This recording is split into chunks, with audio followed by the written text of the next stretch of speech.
الانجليزي ما عرفت له هناك، فقالوا اثنين مشوا لوتري، فالله يكرمكم داير ليه سبورت جزمه، مشوا لبتاع المحل، واحد قاس الفرد اليمين لقاه قدره، قال لبتاع المحل وير از هار سيستر، وخدها هنا وخطها هنا الفرده دي.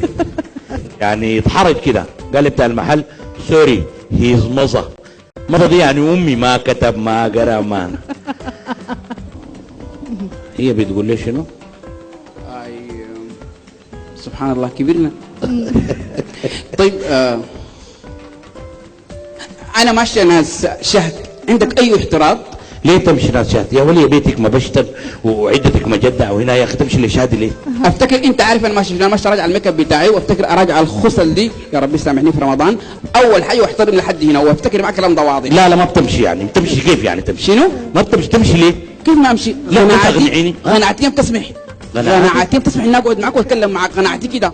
يعني قناعاتك هي اللي بتسمح لك تمشي في وقت زي ده؟ بيتك مبشتن عدتك مشتت تمشي ناس شهد؟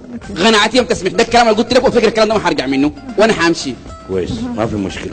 طيب بالنسبه للاكل ده هتعمله ولا ما هتعمل؟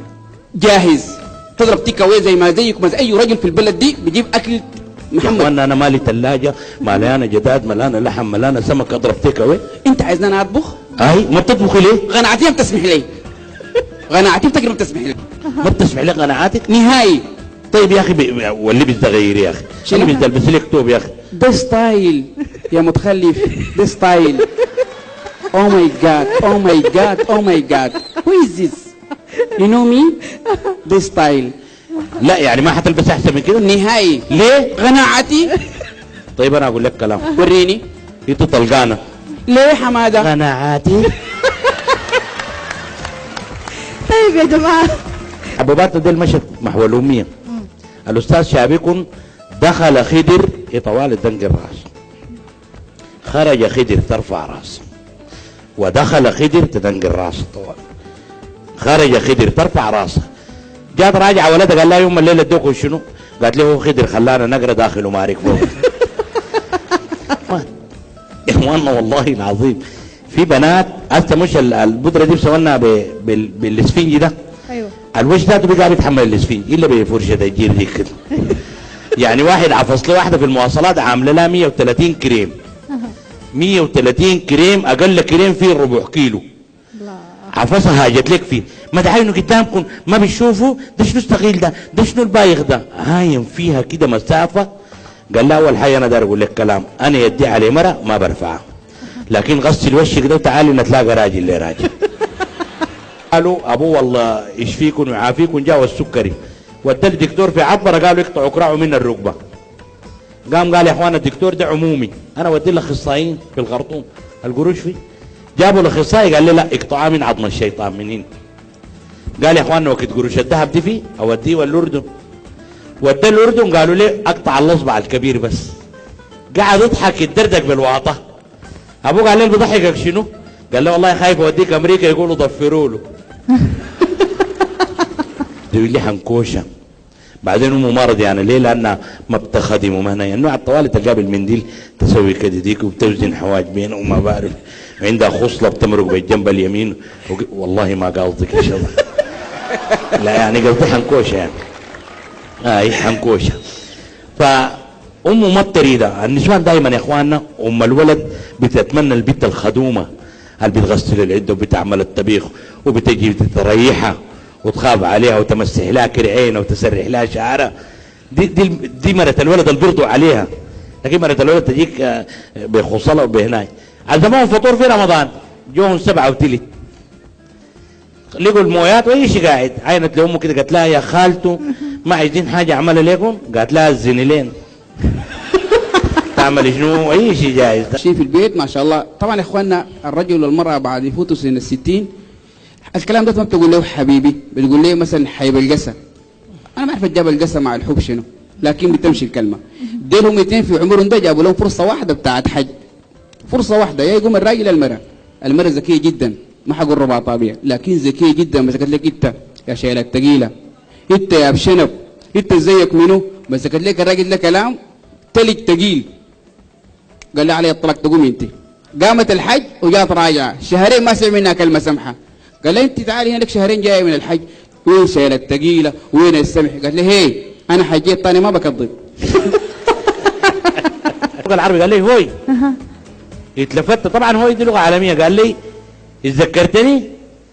قلت له لا. قال لي عرفتني؟ قلت له لا والله. قال لي كده تذكرني؟ قلت له انا ما عرفتك اتذكرك كيف؟ قلت له انت عارف ذكرتني ربع طابيه؟ لا. قالت لها واحده قالت لها عرفتيني؟ قالت لها ما عرفتك. قالت لها تذكريني؟ قالت لها هو انا ما عرفتك اتذكرك كيف؟ قالت لها السنه اللي فاتت جينا في طياره الحج. قالت لها جينا سايقيننا الطياره دي فيها 300 عارفك كيف انا. فقلت له والله انا ما عرفتك. قال لي يا اخي انا السنه اللي فاتت فزت معاك بتلفزيون وانا والله الاسبوع اللي فات ما بتذكر، لكن قلت ما دام هو موضوع التلفزيون ده انا ماشيه. قلت له يا سلام يا اخي انت ما فزت معاي بالتلفزيون؟ قال لي ده ما موضوعنا. قلت له موضوعنا شنو؟ قال لي التلفزيون ده بقى يشخشخ يا. لقيت في شمال بحري كده شغالين ولقيت ناس بيبيعوا لبن بالبكاسي ما شاء الله صحتهم كده وسديريات ونايم. فقلت صوره زي دي اجمل انك تنقلها للعالم، حتى السودانيين البر يشوفوا الناس هنا بصحه وبعافيه. فتكيفت منهم اديتهم سؤال اجابته صعبه، انا متاكد صعب لكن بخيارات بتحلى. فقلت لهم الخيارات 1920 1921 1922. طبعا نقل انت بتنقر واحد فيهم بيطلع صح، فواحد طلع صح قلت لهم اجابته صحيحه فاز معانا ببوتجاز. صفقوا لي كرر. اديت البوتجاز قفلنا العربيه دايرين نركب اتلفت لقيته واقف. يا زول مالك؟ قال لي العنبوبه ويني؟ قلت له زول احنا جايين نكون عقد لكم مساكم الله بالخير وسعداء في اطلاله جديده عبر قناه الابداع والجمال قناه النيل الازرق. معاي ضيفه عزيزه علينا.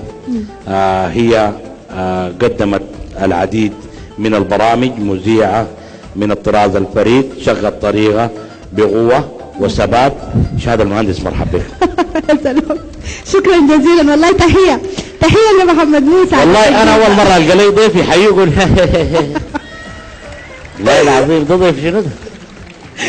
طيب أنا برضو سعيدة بوجودي معك محمد موسى اليوم في هذا اللقاء، ومبسوطة وسعيدة بأنك أنت تستضيفني، واحد من المذيعين المقتدرين والمخضرمين جدا واللي عندهم تاريخ وباع طويل جدا في الإعلام.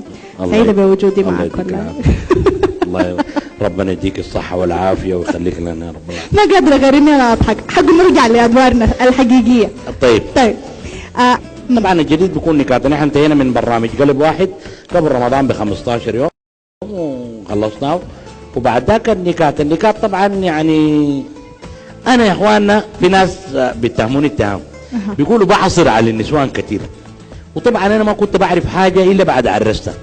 زمان لما كنت عزابي نكاتي كلها رباطات وشوايق وجعلين، لكن لما عرست لقيت ده عالم ثاني، يعني حياه عجيبة. يعني تخيلوا معايا يا اخواننا المرأة السودانية ما بتشكل راجلها الا يموت.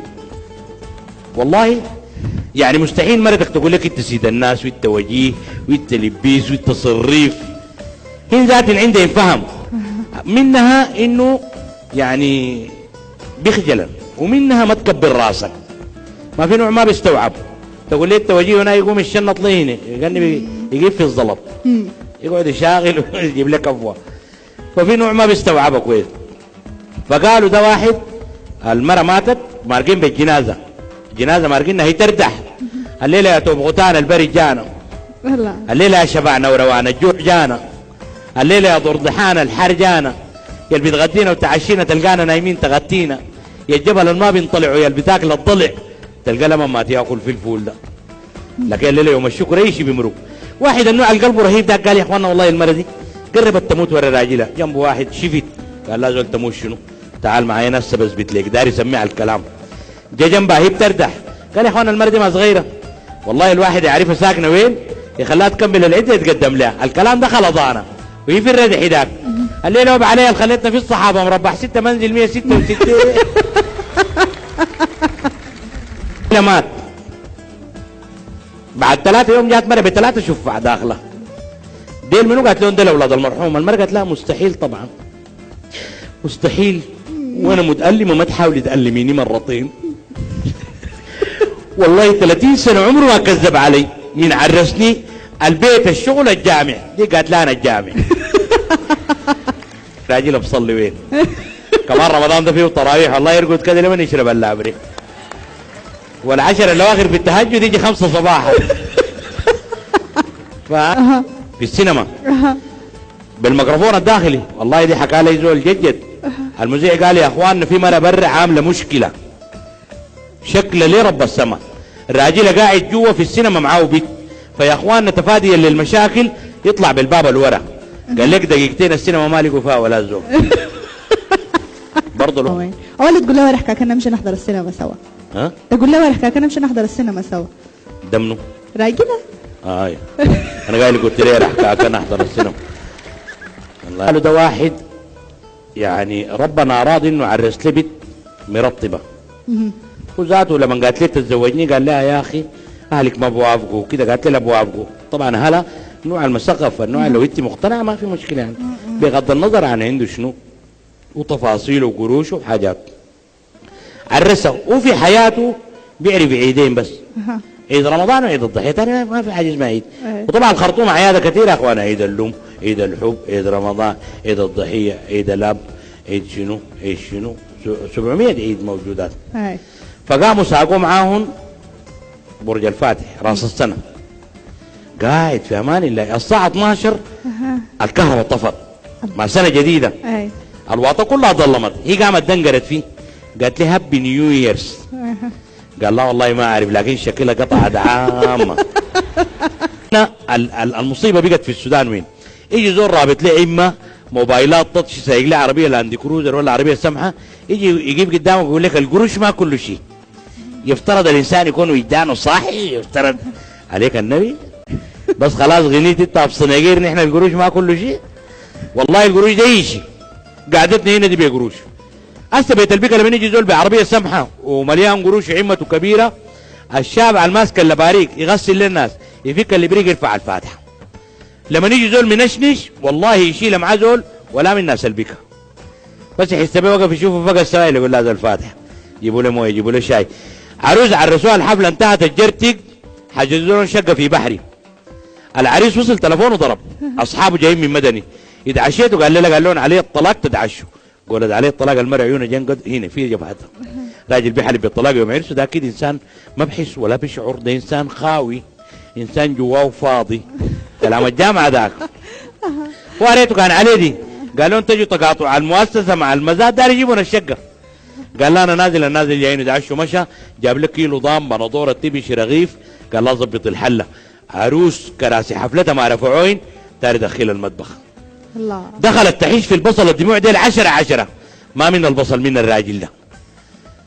قالت تصبح الواطه بيت ابوي، وطبعا هي عروس جديده بتبكي الكحل ده بينزل لقم ما بيزيدوا لها الكحل يوم العرس عشان العيون اسهرا.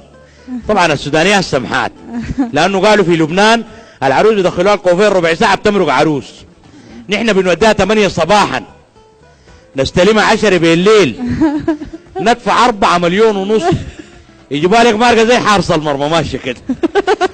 يقول لك انا هبشت اي حاجه بتخربيشي، شعر شادين وحواجبين جارين وش مجبص، تقول لا مبروك، تقول لك الله يبارك فيك الله يبارك. والرجال بيضحكوا الرجال سمحين. والله الراجل السوداني يجيب لي شافعين بس كريشه وجلحات الفاضحه ما في سماحه. البنت زعلت قالت تصبح الواطه بيت ابوي، خلى الضيوف بعد مرق وجا خاش القاز زعلانه، خدت لها 10 مليون. قالت لي دي شنو؟ قال لها خليها معك. قالت لي ليه يعني حق شنو؟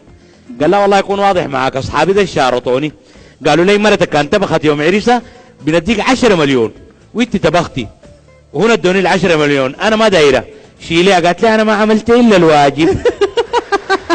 كتر خيركم وجزاكم الله خير. يعني ده الشخص اللي بيقدر يحدث فرق ويرسم ابتسامه، زول واحد قاعد يمكن في الاف الاشخاص بيضحكوا بيبتسموا بسبب هذا الانسان اللي كان معي في زول في ساحه النيل الازرق. انتظرونا غدا مع الزميل محمد عثمان، ونختم مع فنان الشعبي الجميل